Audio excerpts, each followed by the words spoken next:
topic for today is complex number. So content history, number system, complex numbers, and operations. So history. So complex numbers were first introduced by G. Cardano. So R. Bombelli introduced the symbol I. So and A. Gerald called solutions impossible. Si CF Pod kay si Gus called siya nagkuhan sa complex number. So, number system. So, real numbers. So, ang nagkuhan niya, sunod niya is irrational number and rational. So, ang nagsunod na po dani is natural number, whole number, and integer. So, ang imaginary numbers is siya ra gyud o siya yung nagsunod. So, complex numbers. So, a complex number is a number that can be expressed in form of A plus BI. So, ma-explain rin ako sunod mga taod-taod. So, where A plus B a real number and I is an imaginary. So, in this expression, A is the real part and B is the imaginary part of the complex number. So, complex number, when we combine the real and imaginary number, then complex number is formed. So, real number plus imaginary number is equals to complex number. So, a complex number has a real part and an imaginary part, but either part can be zero. So, all real number and imaginary number are also complex number. So, ang complex number is 2, 3 plus 2. So, ang real part ani is ang 3 and imaginary part is ang 2. So, ang kani complex number na 5, ang real part niya kay 5, ang imaginary niya kay 0. So, ang kani negative 6 ay so, ang real part niya kay 0, ang imaginary part niya is negative 6. So, a complex number convert our visualization into a physical things. So, ang abstract equation na to is ma-visualize ito into physical characteristics. So, a complex numbers is a number consisting of a real and imaginary part. So, it can be written in the form of Z is equals to A ang real part plus B I ang imaginary part. So, I is equals to square root to negative 1. So, a complex number, why complex numbers are introduced? So, it's equations like x squared is equals to negative 1, so do not have solution within the real numbers. So, square root of x squared is equals to square root of negative 1. So, x is equals to square root of negative 1, I is equals to square root of negative 1, and I squared is equals to negative 1. So, complex conjugate. So, the complex conjugate of a complex number z is equals to x plus iy denoted to z is given by z is equals to x minus iy. So, the modulus or obsolete value is defined as z is the square root of x squared plus y squared. So, two complex numbers are equals if the real parts are equal and their imaginary parts are equal. So if A plus BI is equals to C plus DI, then ang A is equals to C, ang B is equals to D. If Z is a complex number, so Z is equals to A plus BI. So it's a combination of real number and imaginary number. So I is equals to square root of negative 1. So I squared is equals to negative 1. So I raised to 3 is equals to I squared times I is equals to negative I. So I raised to 4 is equals to I squared times I squared is equals to 1. So complex number can be represented in many forms. So ang first form is rectangular, and the second is trigonometric form. Third is polar form, and last we have the exponential form. So mag-drawing ta og axis. y-axis and x-axis. So, as babaw is ang imaginary axis. Ato nahon og suwat. So, ang ubos is ang real axis. So, a point ang coordinate sa atong complex number kay A and B. So, A ug B siya. And na siya x component and sa to ang A and B kay sa y component.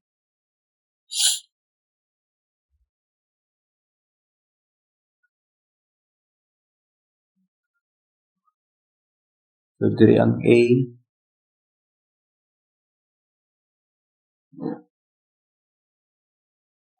and B. So, now, the distance from the origin complex number here. So, ang R or absolute value or distance from A component to B or Y component. So, imaginary part A and B angle theta is what we call the amplitude or the argument. So, here ang relationship niya sa ang angle theta is B over A.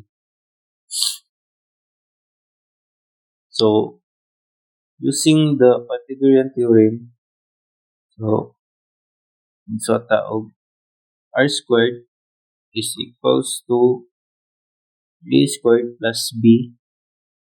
So, ang R is equals to square root of R equals to square root of A squared plus B squared. So, this is important to understand before solving the complex number problem.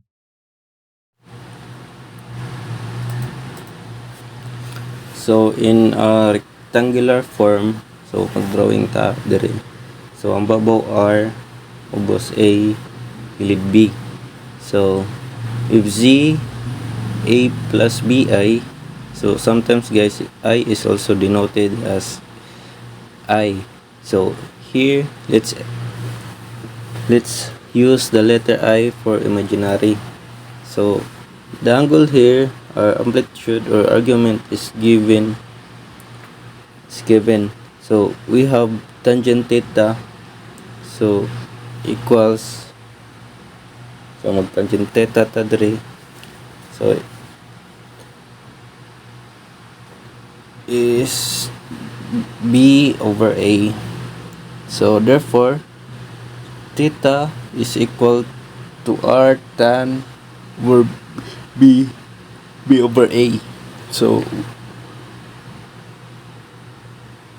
we have R times theta using the trigonometry. So our adjacent is equal to R and cosine of theta. So let's have two changes in terms of R.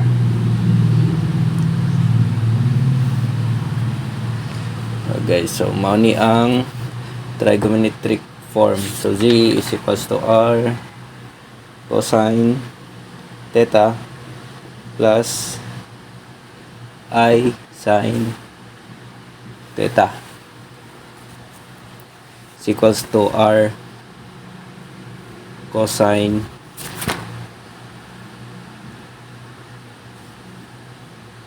theta. So ang number 3 is ang polar form. So Z is equals to R. So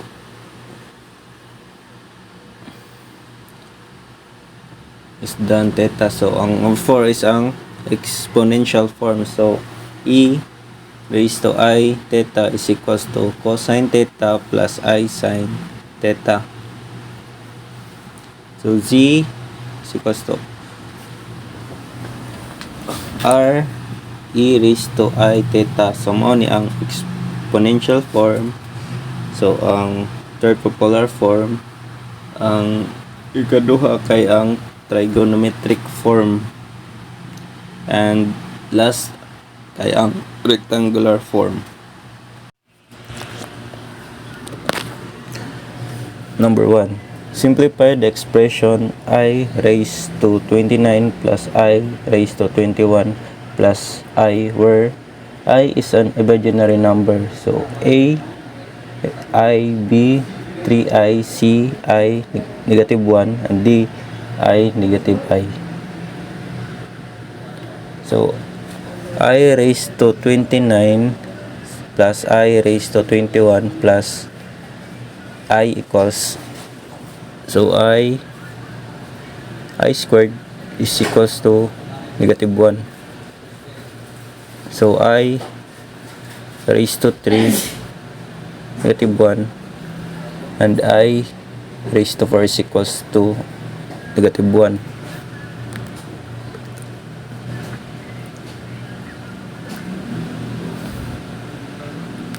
So ang doon sa negative sa 29 kay ang 28, so I raised to 28 and so negative 1 nya I raised to 20 kay 21 na siya, so may mo siyang 20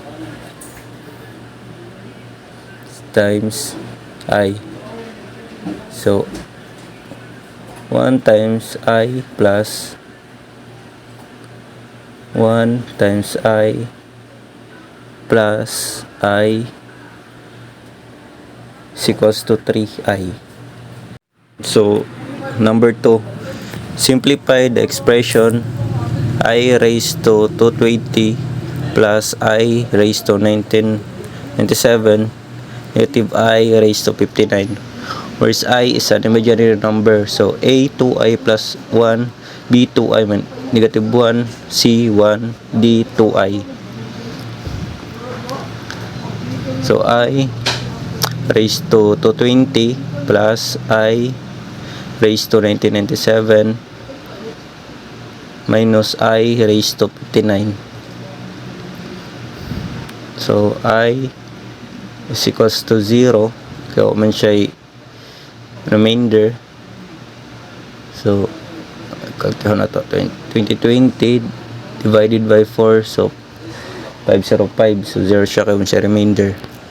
So palasan to I ig 1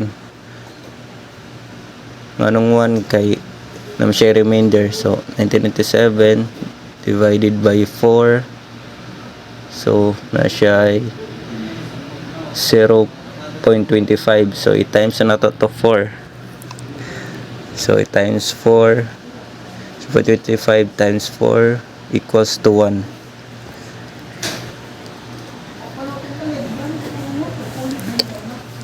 Sunod, so negative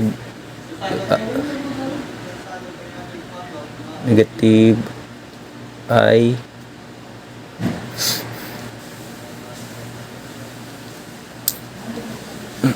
negative I raised to 3, same gapog koan process, if it can divide 4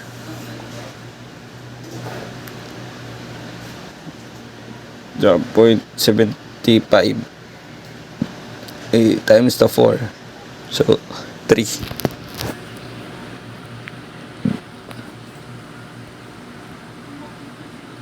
So 1 plus I is equals to negative I is equals to 0, so 1 plus I is equals to 1 plus. Number 3, write the fuller form, trigonometric form, and exponential form of the complex number z is equals to 3 plus 4i.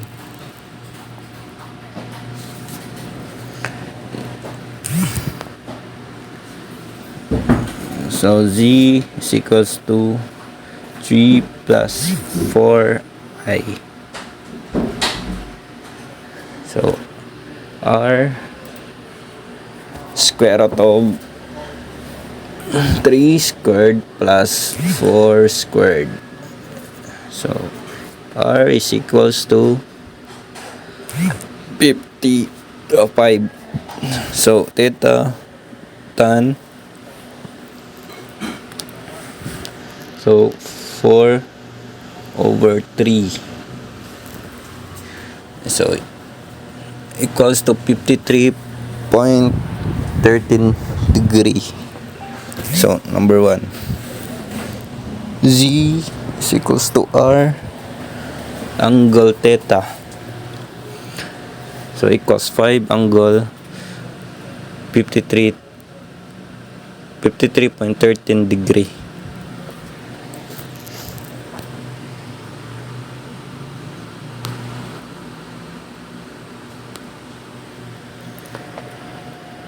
So mga number 1. So number 2, Z is equals to R cosine.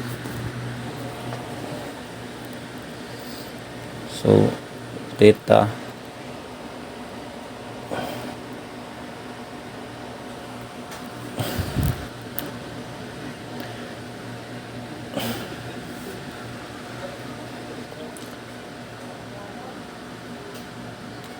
so cosine theta plus sine is equals to 5 cosine. So 53.13 plus I, so sine 53.13 degree. So Z is equals to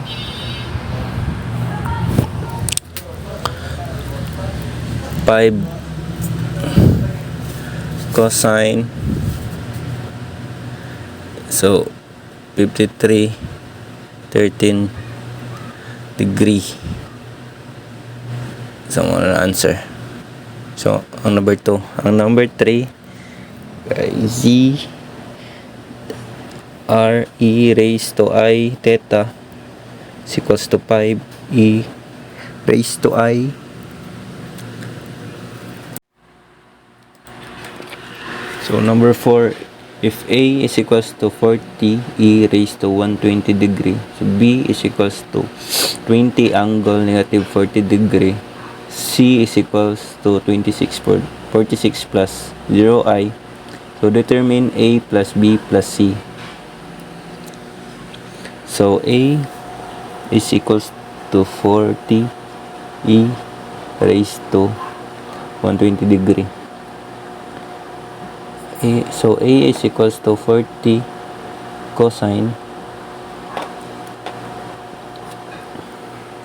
120 degree plus I sine. So A is equals to 40 negative 1 half plus 1 square root of 3 over 2. So A is equals to negative 20 plus 30, 34.64. So muna ang B na pod is 20 angle negative 40 degree. So B times cosine negative 40 degree plus 1 sine negative 40 degree. So B is equals to 20 0.766 minus 0.64. So B is equals to 15.32 minus 12.85.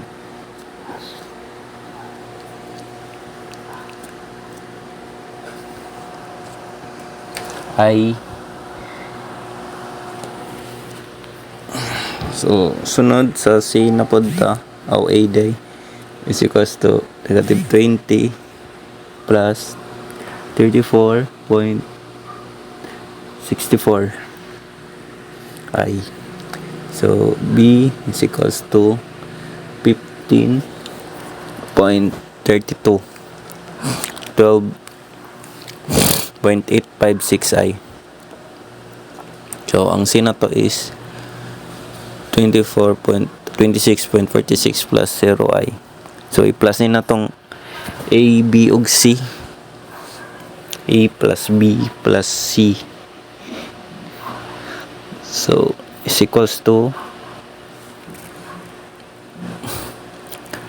21.78 plus 21.78 for r square root of 21.78 squared plus 21 plus 78 4 squared. So equals to theta tan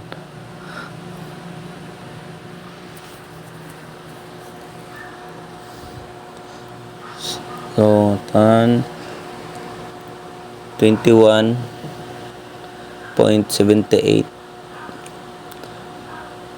784 over 21.38. So equals to A plus B plus C is equals